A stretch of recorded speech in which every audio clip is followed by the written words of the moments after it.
Philosophy in the latter half of the 20th century was written in the context of accelerating and often deeply disturbing changes in Western society, politics, and culture. Coupled with the devastating wars and atrocities of the first half of the century, some of these changes led many philosophers to re-examine the value of the entire modern philosophical project itself. In particular, we're going to examine two critical issues that philosophers came to re-examine. One being the theory and practice of modern politics, and the second, the value of scientific rationality.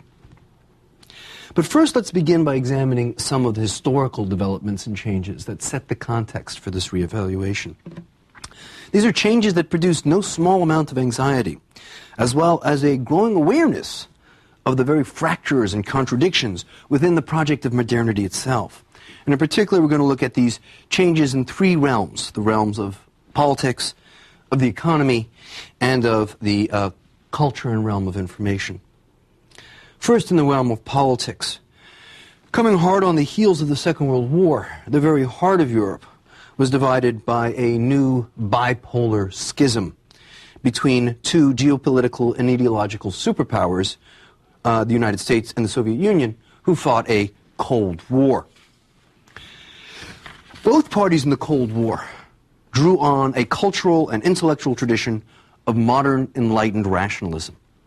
Both claim to represent the very same values, the values of equality, of scientific rationality, of progress, of social justice, and of humanism.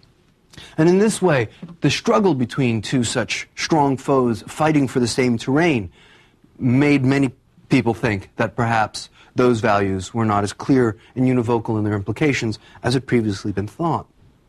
Now, what kept the Cold War cold, at least in the very heart of Europe, was the realization that the result of any conflict between the two superpowers in the European heartland or in their own metropolitan centers would be mutually assured destruction, precisely because both superpowers were supplied with vast numbers of thermonuclear missiles. Now, this mutual assured destruction did ensure peace in Europe, but it created a climate of uncertainty and occasionally terror during the moments of, say, the Cuban Missile Crisis. Moreover, this mutually assured destruction as a sort of deterrent highlighted the central contradiction between, on the one hand, the promise of scientific progress in the form of nuclear physics and nuclear energy, which allowed us to not only understand the world more profoundly, but harness the power of atomic forces. On the other hand, it also showed the dangerous fruit that such scientific progress and rationality could produce, that being, namely, the modern weaponry of mass destruction and mass murder. Indeed, even the truly inspiring exploration of space, which, if there ever was an Enlightenment achievement, it would certainly have been the exploration of space, had a bit of a pall cast over it, because that exploration was dominated by the military-industrial complexes of the two superpowers that were caught in a space race for potential strategic advantage in nuclear wars. Well, another important development in the political world of the industrialized West was the decline of Western imperialism that came hard on the heels of the Second World War. This revealed several interesting things. One, the struggles for independence and subsequent Third World non-alignment in the Cold War signaled that the values of the modern West were clearly not universal. Parliamentary democracies with independent judiciaries were to be the exception in the newly emerging Third World, rather than the rule. Indeed, many regimes were organized around ideological postures that were explicitly hostile to the secular modern ethos, whether it be the Maoist fanaticisms of Pol Pot or the Islamic fundamentalism of Ayatollah Khomeini. Well, the end of colonial rule also brought ex-colonials into the very heart of the old metropolises. This resulted in Western European societies being forced to struggle or cope for the first time with changing populations. Populations which were no longer culturally and ethnically homogeneous. The problem of multi-ethnicity and multiculturalism emerged. Some nations were relatively successful in dealing with this problem. The United States had had a long history of multiculturalism and therefore had a bit of a head start, as had, strangely enough, the Soviet Union. But the United Kingdom and the Netherlands also were fairly successful in creating inclusive and culturally pluralistic societies that downplayed the importance of ethnicity and cultural homogeneity. But on the continent, many other countries were more divided. New right-wing parties would emerge, calling for an end to immigration and a return to ethnic nationalism. We think of Jean-Marie Le Pen in France and the Freedom Party in Austria today. Tragically, the century ends with an almost tribal ethnic war among the various peoples in the former Yugoslavia, thus ending the century with horrific carnage at the very site where the First World War, the beginning of the carnage of the 20th century, had been sparked. Well, the post-war period also saw dramatic changes in the economies of the West. Now, despite a general prosperity and a very clear rising standard of living and life expectancy in the Western world, many of these changes both dislocated people and produced a lot of insecurity. Most notably, as heavy and basic industries moved to the developing world, a new post-industrial economy emerged in the First World.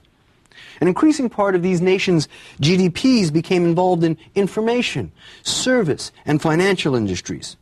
And while this created booms in these industries, many of the older blue-collar industries, like steel and automobiles, declined. These industries had been unionized and had generated middle-class incomes for semi-skilled and unskilled workers. Their decline dislocated these former semi-skilled and industrial workers and left them in many cases scrambling to try to achieve a stable middle-class lifestyle. Obviously, the economy became increasingly globalized, and this is reflected in the fact that heavy industries move to cheaper labor markets. The immense opportunities created by this global marketplace, particularly in the aftermath of the Cold War, which allowed the market to penetrate almost every country in the world, led to truly remarkable concentrations of wealth, as well as truly remarkable concentrations of economic power. Concentrations that are reminiscent of both the so-called Gilded Age of the late 19th century and, more importantly, the period of vertical integration at the beginning of the 20th century. But on the other hand, the new global economy also has caused many to question the relevance of democratic nation-states. Precisely because increasingly multilateral organizations like the WTO, financial markets, the World Bank, have an ever-increasing power over world trade in ways that seem to render nation-states irrelevant or powerless. Indeed, as OPEC reminds us every so often, in the new global economy, no industrial nation can be truly economically independent or autonomous. Well, the economic prosperity of the latter half of the 20th century has been accompanied by an intensification of work procedures. We've become more productive, but we also work harder. This is reflected in the fact that there are, in fact, many more people in the workforce than there used to be. There are far fewer households supplied by a single earner. Not only are more people working, but more people are working more intensively and are working longer hours than in mid-century. And many people have the feeling that in the struggle to get ahead, we keep running faster and faster and often seem to be barely keeping up. Well, in terms of culture and information, the second half of the 20th century was subject to an information revolution. The rise of television, popular music, youth culture, and mass spectatorial professional athletics all contributed to the emergence of a mass popular culture which has become increasingly globalized.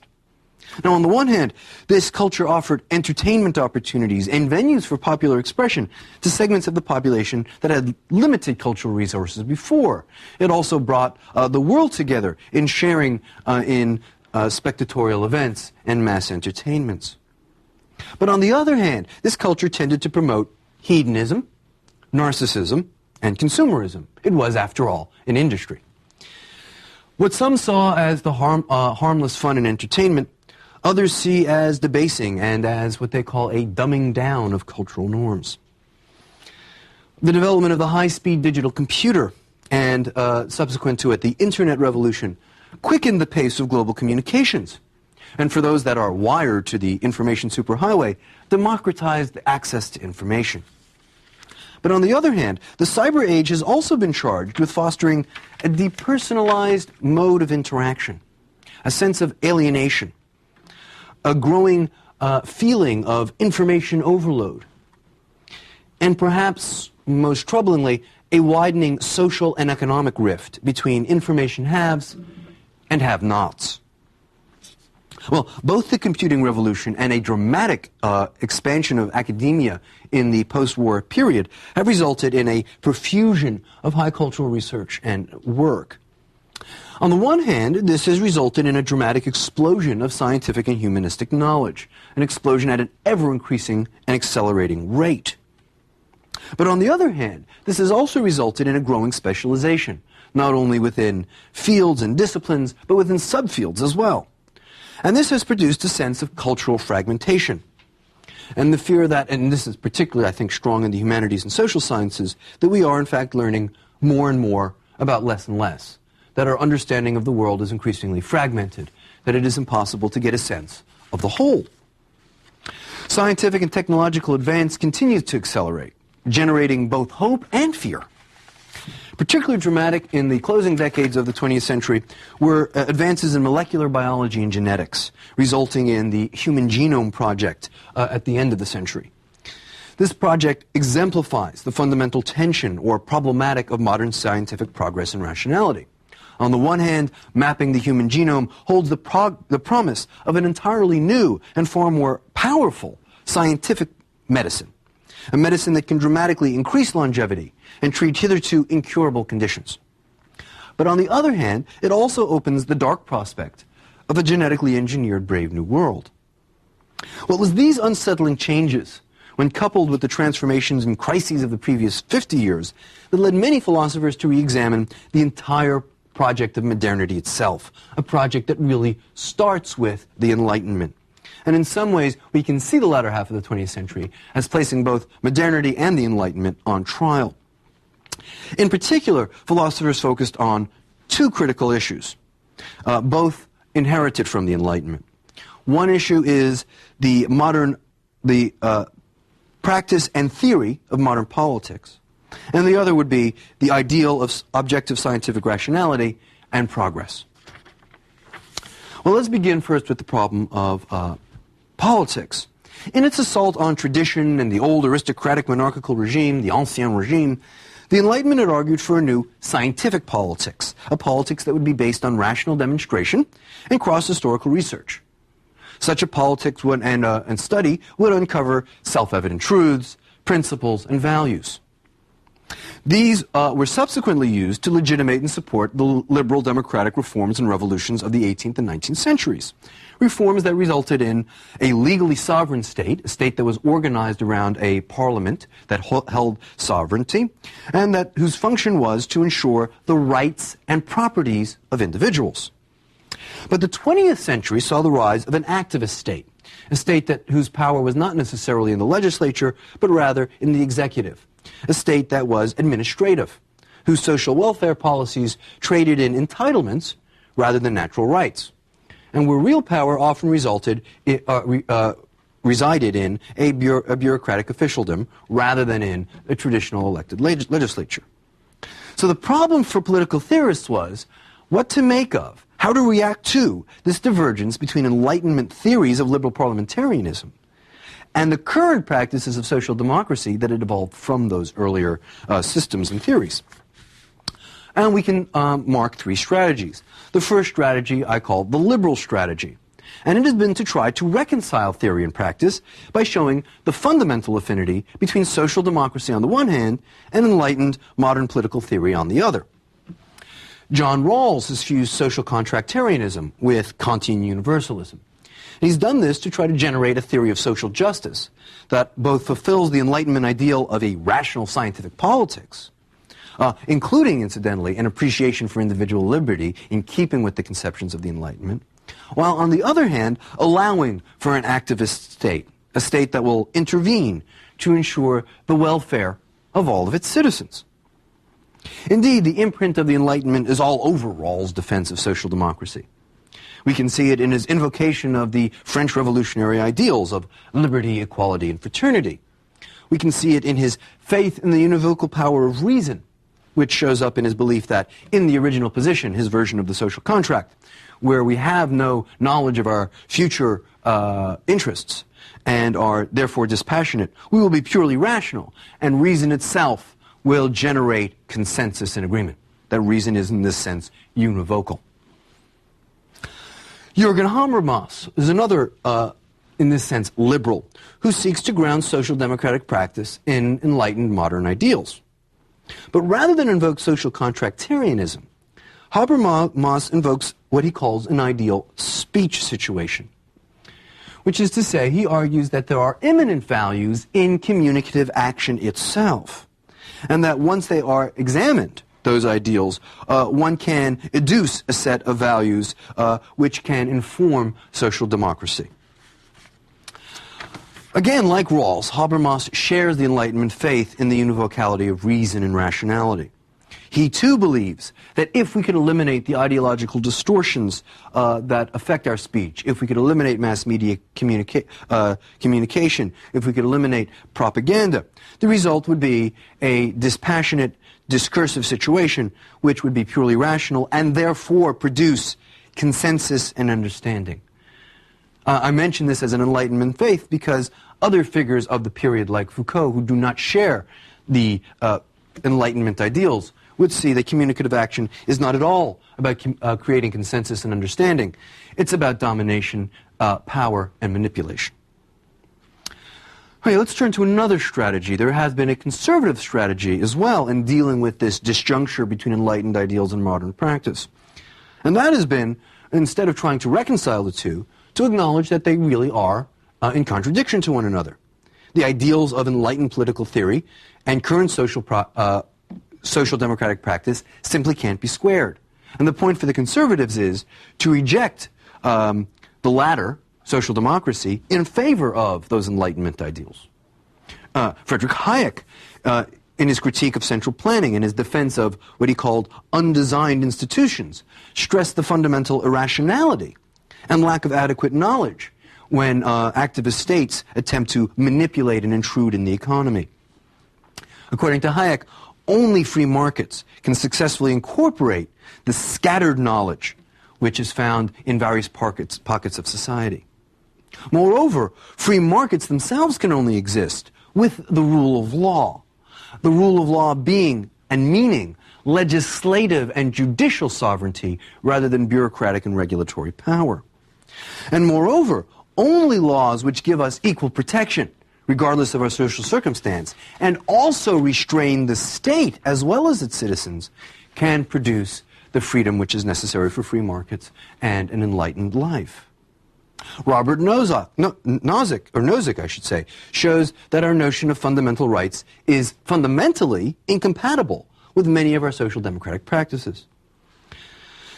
Nozick draws on the same social contractarianism as Rawls, though he deploys a bit more Locke and a bit less Rousseau.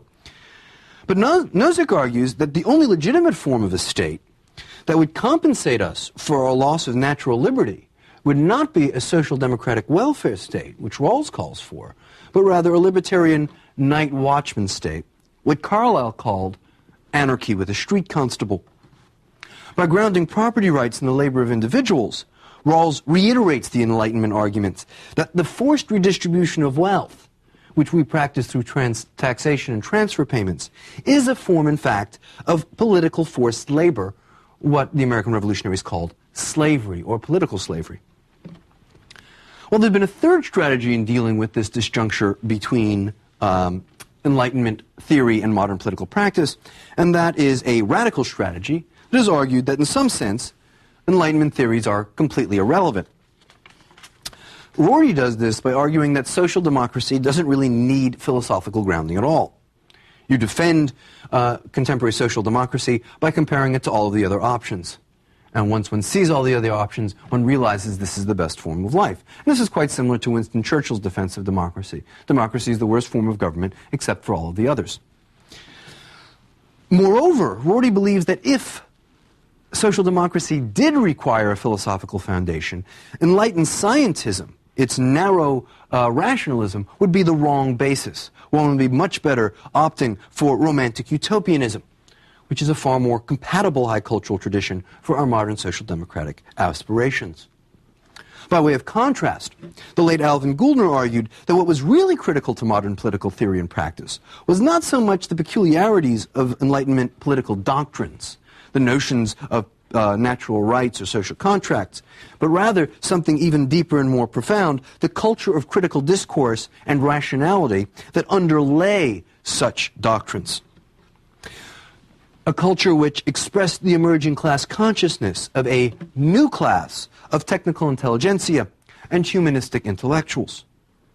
So, in contrast to Rorty, Gouldner is actually defending the Enlightenment by arguing the Enlightenment doctrines are irrelevant. The real key to reconciling the Enlightenment with modern political politics is to see that the Enlightenment offered us not particular political theories, but a grammar of theorizing that allowed for a publicly performed fusion of scientific and humanistic knowledge and values, a fusion which is reflected in this new class made up of both scientific intelligentsia and humanistic intellectuals. Okay. The second crisis of modernity, which I mentioned earlier, involved the normative ideal of scientific rationality itself. Now, this ideal had been hailed by the Enlightenment as an objective and progressive form of knowledge. Science would liberate us from the shackles of prejudice, would break the fetters of tradition, and free us from superstition. Presumably, from science would emerge a new secular humanist culture.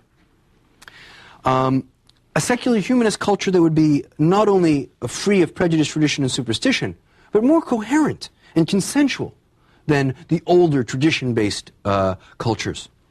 And this was important because the Enlightenment argued that it was those older tradition-based systems of superstition which had produced conflict, religious war, and dark ages. And that the new secular humanist culture would allow us to supersede that area of conflict. Scientific communities were, after all, consensual. A politics based on science, a culture based on science, would therefore be consensual and conflict-free as well. Well, in reality, however, science, both social and natural, has been far from univocal, and consensus has remained an elusive goal.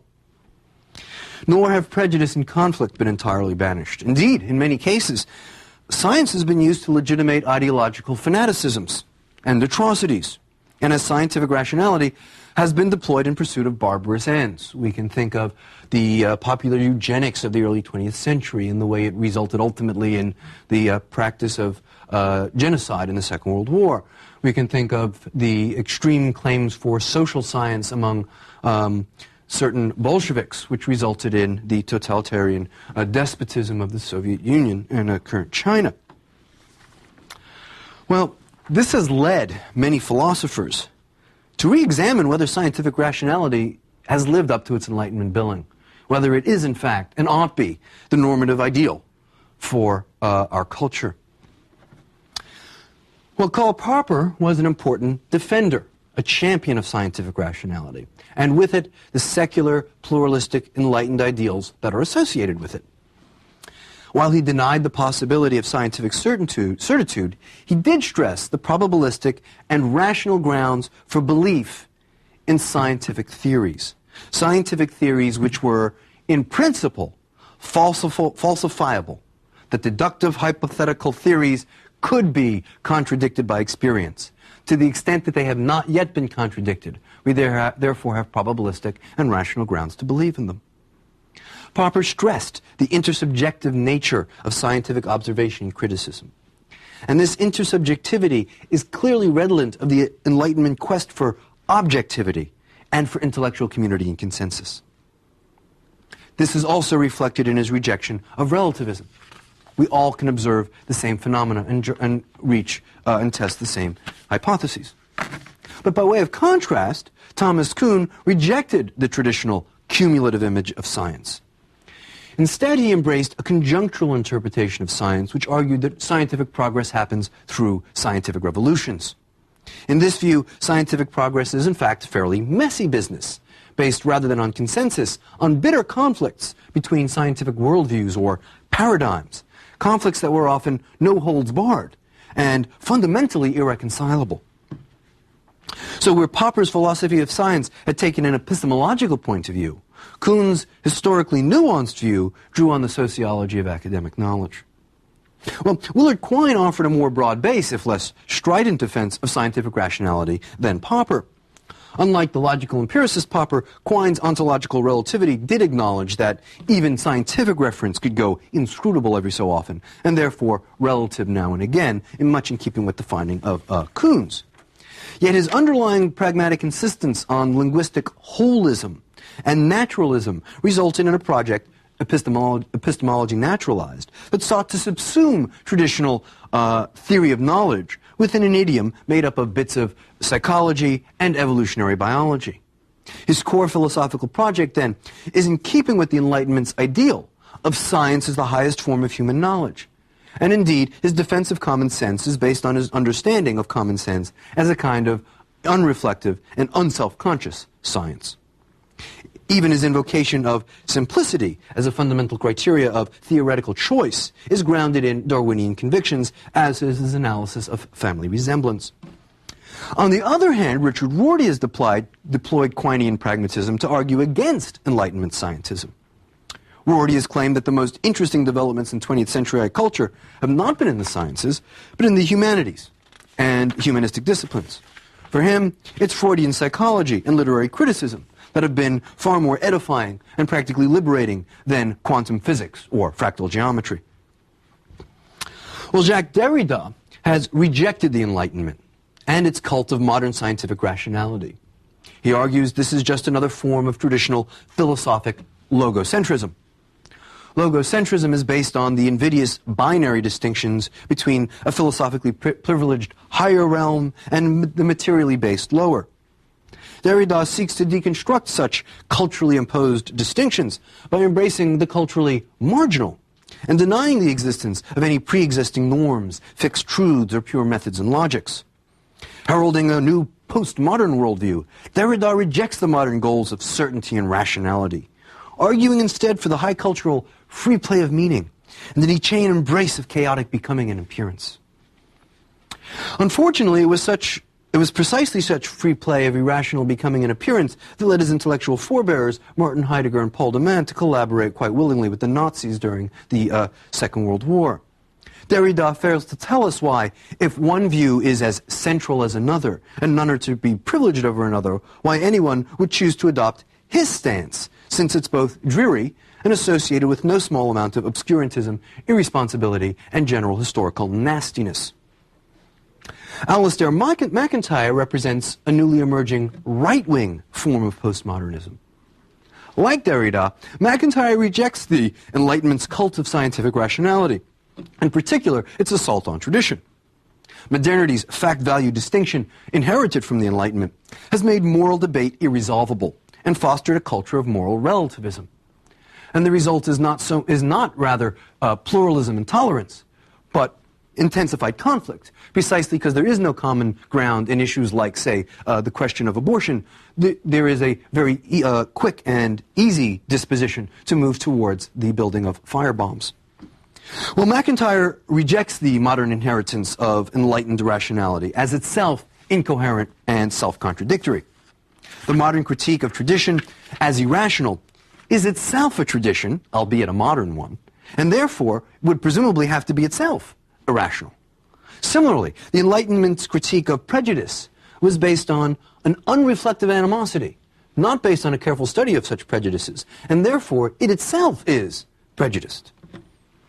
But unlike Derrida, MacIntyre does not revel in the incoherence and relativity, or free play and marginality and deconstruction, which results from the demise of enlightened scientism. Instead, he seeks a new coherence in traditions, in his case largely that of Judeo-Christianity, and in particular Thomism, that disclose moral phronesis or practical judgment rather than the sort of scientific rules and procedures that the Enlightenment had promised. Such right-wing postmodernism treats traditions like paradigms that give meaning, or what he calls a horizon, and context to our actions and choices. This helps us develop complete and well-rounded characters. However, despite his attempt to avoid relativism by arguing that some traditions are simply more rational than others, one is left wondering why we should embrace rationality at all as a value in judging between traditions. Since our preference for rational traditions is itself a result of a peculiar tradition, that of the modern Enlightenment secular culture, which MacIntyre wants to reject, one is wondering why we should reject the Enlightenment itself and not reject that value of rationality which is central to it. Which is to say, if we are to reject the Enlightenment, why use its central shibboleth to argue that our Western Judeo-Christian and scientific traditions are better than more, quote, primitive ones? And I think the point to be made here is, for all its discontents, it would appear that modernity will be with us for some time to come. Even its critics cannot escape its grasp.